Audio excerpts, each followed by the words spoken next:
Do you often find yourself exasperated by money troubles? Do you feel like success is something unattainable, existing only in your fantasies? If so, you're far from alone. The author, Jim Rohn, felt this way himself when he dropped out of college and began working as a human resource manager. He worked hard for 6 years yet remained stuck in the same position, with the same salary. However, things changed when he met his mentor, Earl Shoaff. Under Shoaff's guidance, he learned effective strategies for building wealth through discipline and concentrated effort. By implementing them, he became a millionaire by the age of 31. While wealth and success can mean different things to different people, following the 7 strategies in this book can help you achieve any financial goal. Whether it's becoming a millionaire or freeing yourself from debt. So let's get started with the summary video of the book. 7 Strategies for Wealth and Happiness by Jim Rohn. In this summary, you'll learn how you can benefit from buying dinner for a rich person, why you should enjoy paying your taxes, and what it means to adopt a 2-quarter mindset. Key Idea 1. Setting clear goals will help you discipline yourself and create structure. Think back to the last time you completed one of your goals or crossed an item off your to-do list. What happened afterward? Inevitably, another task cropped up to take its place. This cycle of completing and replacing tasks might feel like an endless treadmill, but it's a fundamental part of how we progress in life. Each completed task or achieved goal paves the way for another, keeping our lives dynamic and forward-moving. While this may seem frustrating, it's ultimately a good thing. You don't want to have just one goal at a time because, after you achieve it, you could be left feeling lost and aimless. A continuous set of goals prevents stagnation and maintains your momentum in life, pushing you to grow and expand your horizons. It ensures that your achievements are stepping stones to greater ambitions, not just endpoints. Consider the Apollo astronauts after they returned from their life-changing trip to the moon. These astronauts had reached what many would consider the pinnacle of human achievement. Yet, sadly, several of the astronauts fell into depression because they no longer had anything to strive for. Their entire lives had been oriented towards this singular, monumental goal, and once it was achieved, the absence of a next step left them without direction.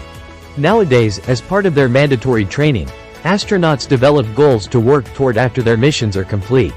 This adjustment in training reflects a deep understanding of human psychology, the need for continuous goals to maintain mental health and personal growth.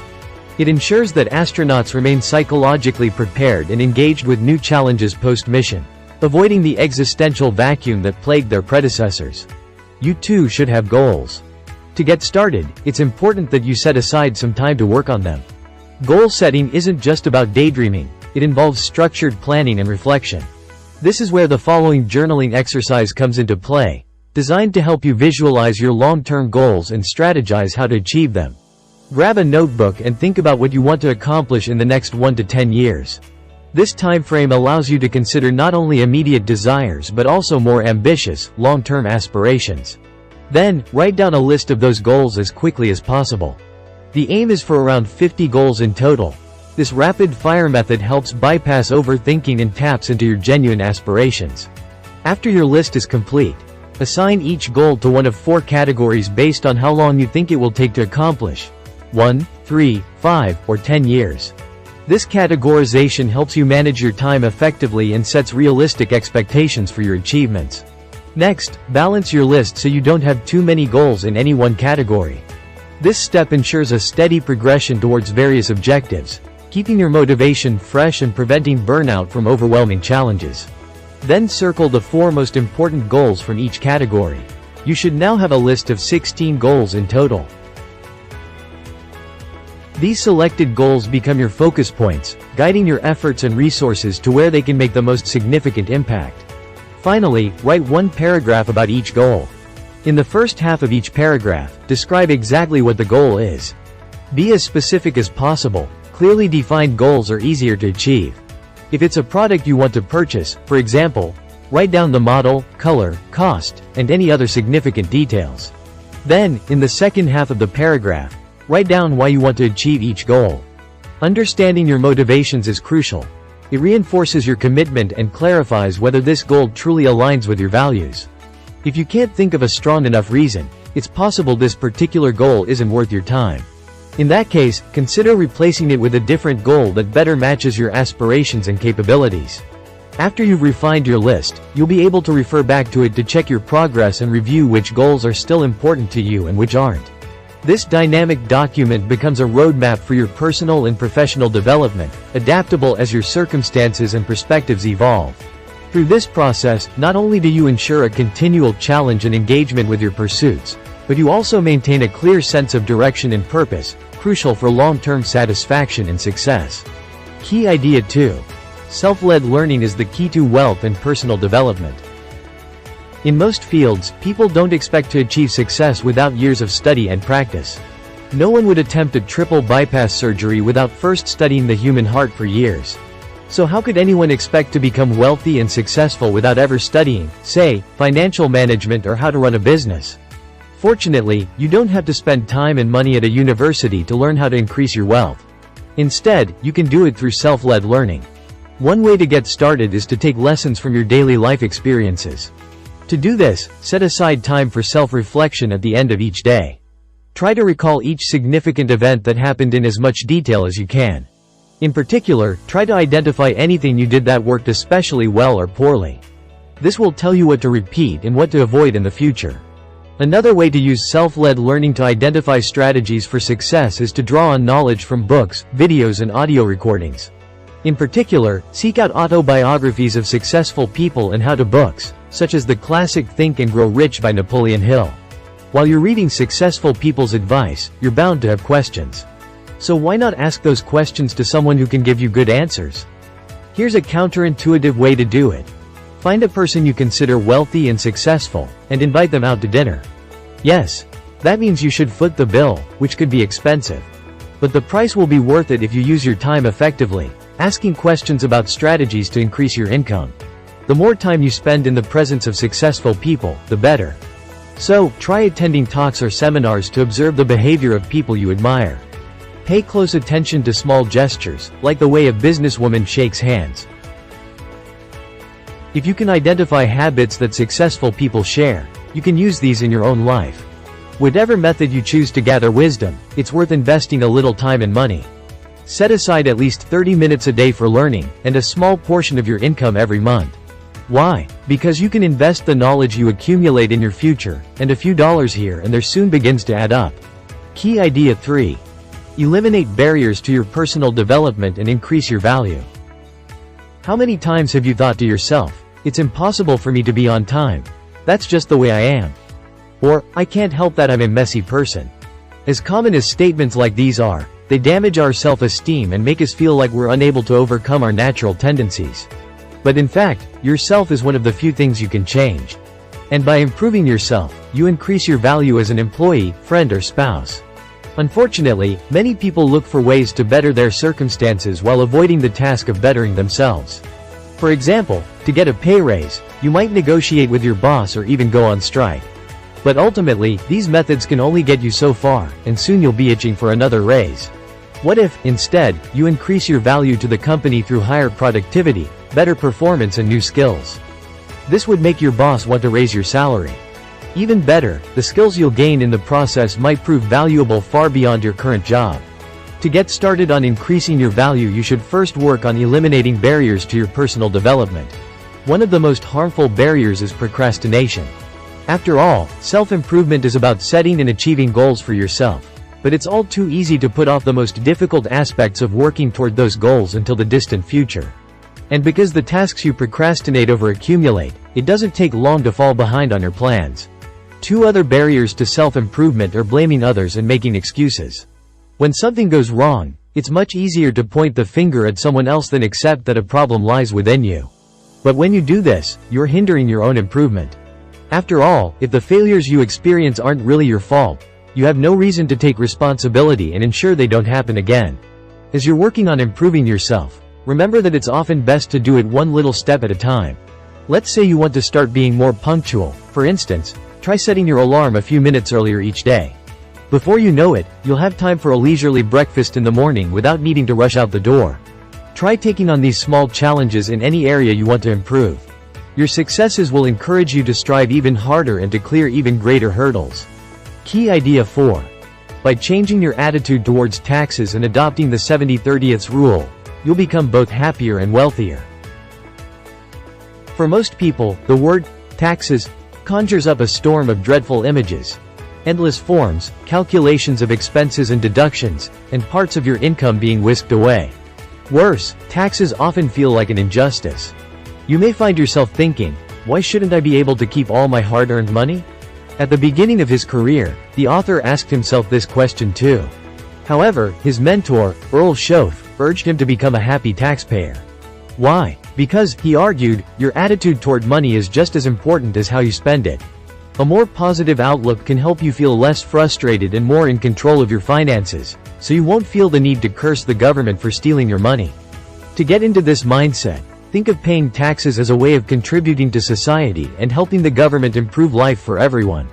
In exchange for some of your income, you're given safety, freedom and opportunity. Ready to take this shift in attitude one step further?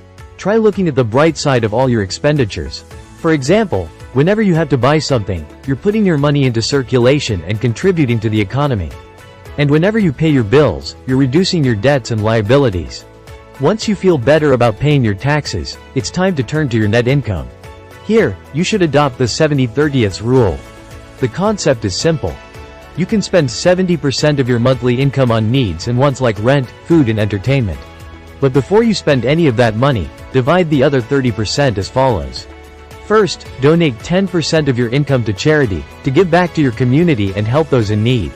Then, put another 10% into savings, so you can accumulate wealth over the years. Finally, invest the last 10% into creating wealth. There are traditional ways of doing this, such as investing in property. But there are also non-traditional approaches, such as monetizing one of your hobbies. By adopting the 70-30 rule and shifting to a more positive attitude, you'll no longer have to dread parting with your hard-earned money. Key idea 5. Allocate your time wisely through careful planning. What's your approach to balancing work and life? Are you a drifter, someone who is resistant to any restrictions on his time and only willing to take on temporary jobs? Or are you a workaholic who devotes every waking moment to your career? Maybe you're in the middle, working 9 to 5 but unwilling to take on projects involving larger time commitments. As you may have guessed, none of these approaches is ideal. You don't have to choose between success with an excessive workload, or mediocrity with enough time to relax. In reality, you need to make time for every aspect of your life, working hard, spending time with family and even doing nothing. When you dedicate too much time to one of these areas, your lifestyle becomes lopsided, which is unsustainable in the long run. Take a salesperson who decides to start his own business. He gets his idea off the ground, but before long, he realizes that he spends much more time in the office as a CEO than he ever did as an employee. He arrives at work earlier and leaves later than even the janitors. Soon, he decides that running his own company isn't worth it, and goes back to a regular job. So how do you ensure that your time remains in balance and is used efficiently? Getting, and staying, organized is key. Start by creating a project book, or a binder with tabs inside. This handy tool will allow you to store important information all in one place, so you're not wasting hours looking for the document you need. You can use your project book in whatever way suits you best. If you work with people, for example, you can create a tab for each person and note information about their performance, strengths and weaknesses, or family history. Then, you can refer to it whenever you need, like during performance reviews. Another essential time management strategy is planning each day before it begins. How will you ensure that your time is balanced and you're on track to meet your deadlines if you have no master plan to refer to? This is why you need a calendar with lots of space to write out your schedule for each day of the week. Be sure to make room for some do-nothing time each day. It takes considerable discipline to get organized and stick to a schedule every day, especially if you're used to a more nonchalant time management style. But if you put in the effort, you'll find that you don't need to sacrifice any aspect of your life in favor of another. Key idea 6. Be sure to spend your time with the right people. Let's face it, our friends tend to influence us, whether or not we realize it. If you hang around people who are careless with their money, for example, you might find yourself spending frivolously as well. Or if your friends go out to see sports matches every weekend, chances are you'll end up tagging along. Those scenarios might not sound so bad, but what if your friends have habits that are more destructive than these? In that case, you might end up adopting similarly harmful habits. For instance, if you surround yourself with liars and cheaters, you might begin to see their behaviors as the norm. And before you know it, you might find yourself lying and cheating too. It's hard to admit that our friends could be bad influences. But if you're honest with yourself, you can deal with these relationships before they do any serious damage. Start by thinking about the main relationships in your life, and ask yourself a few fundamental questions. With whom do you spend your time? What are they doing to you? Are these associations okay with you? Be honest, and don't dismiss the powerful influence your friends and acquaintances may have on you. If you've answered these questions and identified some less than stellar relationships in your life, you'll need to make some tough choices about how to proceed. If you're dealing with destructive people, one option is to disassociate from them entirely. Or, if that's impossible, try limited association, spending as little time with them as possible.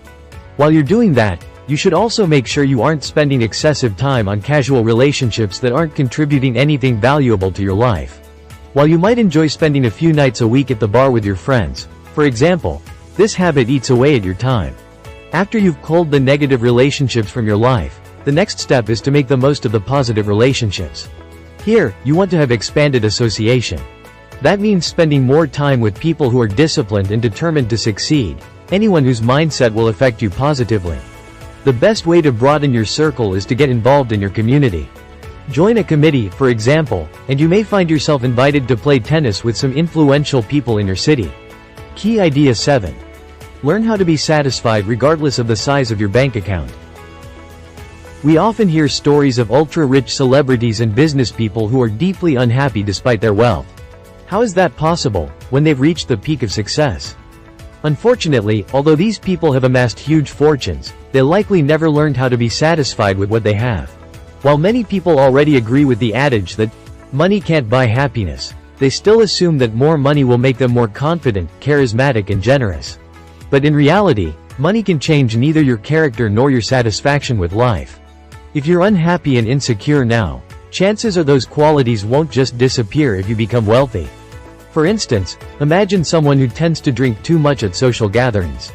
What would happen if that person's wealth increased? He wouldn't just stop drinking.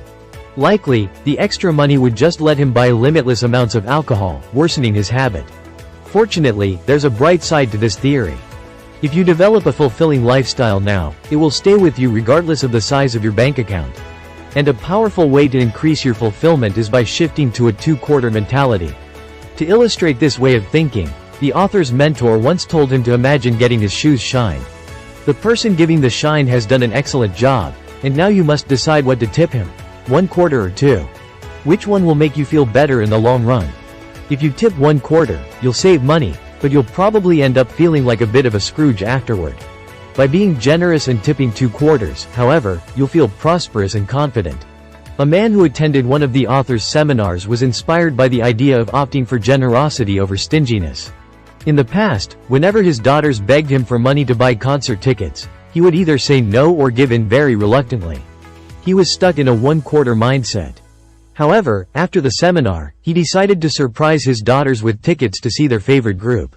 This generous 2/4 decision ended up benefiting both the girls and their father, who was rewarded by seeing his children's joy and excitement. So, adopt a 2/4 mindset and you can feel rich without necessarily being rich. And if you decide to start being more generous now, just think of all the good you'll be able to achieve when you're wealthier and more successful. Final summary. Wealth and happiness don't materialize out of nowhere. Obtaining them requires careful discipline and planning. This means setting clear, achievable goals and methodically working towards them through calculated steps and persistent efforts. The process involves not just dreaming big but also consistently managing both time and resources effectively. True wealth and lasting happiness are the results of a proactive and strategic approach that involves much more than mere wishful thinking. However, once you've put in the effort required to start achieving your goals, you'll reap the rewards for the rest of your life. The benefits of such discipline extend beyond the immediate outcomes. By cultivating habits of careful planning and perseverance, you establish a foundation of skills and resources that enhance your well-being and continue to pay dividends. These rewards are not fleeting but are substantial and enduring, enriching your life's journey in deeply satisfying ways. Thanks for watching the video. Don't forget to subscribe to our channel for more book-related content.